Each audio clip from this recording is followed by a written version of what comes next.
আজকে মজার মজার রেসিপি নিয়ে আসছি। আর এই রেসিপিগুলো সবাই করে খেতে অনেক পছন্দ করে, পছন্দনীয় তরকারি সবার। তো এই রেসিপিগুলোই আজকে আমি আপনাদের সাথে শেয়ার করব। হ্যালো এভরিওয়ান, আসসালামু আলাইকুম। ডলিস কিচেন থেকে ডলি বলছি।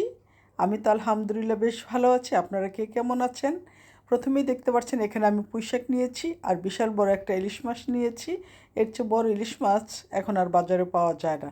তো ইলিশ মাছ দিয়ে পুঁইশাক দিয়ে কে কে খেতে পছন্দ করেন আমাকে কমেন্টস করে জানাবেন। আমার তো ভীষণ পছন্দ ইলিশ মাছ আর পুঁইশাক দিয়ে মাখা মাখা ঝোল করলে, সেই সাথে যদি হয় আবার পটলের সাথে ইলিশ মাছ তো ভীষণ যায়। এটা অনেক পছন্দনীয় একটা তরকারি। তো আমি এখানে আজকে রেসিপিতে রাখছি পুঁইশাক দিয়ে ইলিশ মাছের মাখা মাখা ঝোল, আর পটল দিয়ে, পটলের সাথে দুইটা আলু দিয়ে ইলিশ মাছ দিয়ে ঝোল করব। আর ইলিশ মাছ দিয়ে পটলের সাথে ভীষণ যায় তরকারিটা, খেতে ভীষণ ভালো লাগে। তো এখানে আমি বাজারে যতটুকু বড় সাইজ পাওয়া গেছে সেই সাইজটি আমি নিয়েছি, এখানে কিনে নিয়ে আসছি। নিয়ে সেখানে আমি মাছটাকে সুন্দর করে ধুয়ে কেটে পরিষ্কার করে নিয়েছি।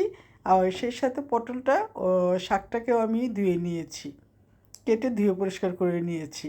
তো এখন নিয়ে নিয়েছি এখানে আমি কক্সবাজারের লইট্টা শুটকি ও ছুরি মাছের শুটকি। লইট্টা শুটকি কিনে নিয়ে আসছিলাম, সেই প্যাকেটের ভিতরেই বের হয়ে আসলো ছুরি মাছের শুটকি। এখন কক্সবাজারের মানুষও জালিয়াতি শুরু করে দিয়েছে। লইট্টা শুটকির ভিতরে ভিতরে ছোটো ছোটো করে ছুরি মাছের শুটকি ভরে দিয়েছে। তো যাই হোক, বেশ ভালোই হয়েছে।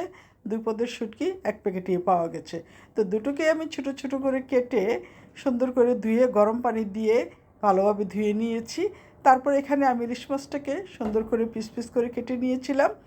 ইলিশ মাছটাকে আমি তেলে সুন্দর করে ভেজে নিচ্ছি, কারণ ভাজা ইলিশ মাছ খেতেও যেমন ভালো, আর ভাজা ইলিশ মাছ দিয়ে তরকারি রান্না করলেও খেতে অনেক টেস্ট হয়।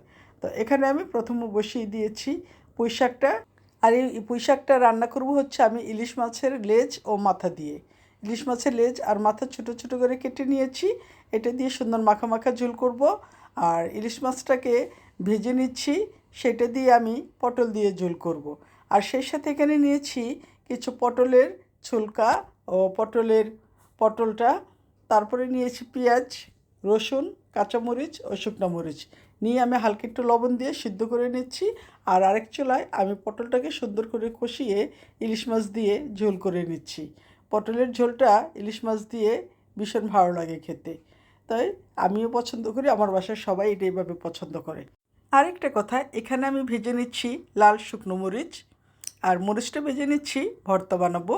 ওই যে লইটা শুটকি, ছুরি মাছের শুটকি নিয়েছিলাম, এই দুটোকে ভর্তা বানাবো। সেই সাথে নিয়েছিলাম আবার ইলিশ মাছের ভাজা দিয়ে পটলের ভর্তা বানাবো। পটলের ভর্তা ইলিশ মাছ দিয়ে বানালে পটলের ভর্তা দিয়ে আঙুল চেটে চেটে ভাত খেতে থাকবেন, আপনার মুখে রুচিই ফিরবে না। যত খাইবেন ততই খেতে মন চাইবে। তো আজকের মতো ভিডিওটি এখানেই শেষ করছি। আল্লাহ হাফেজ।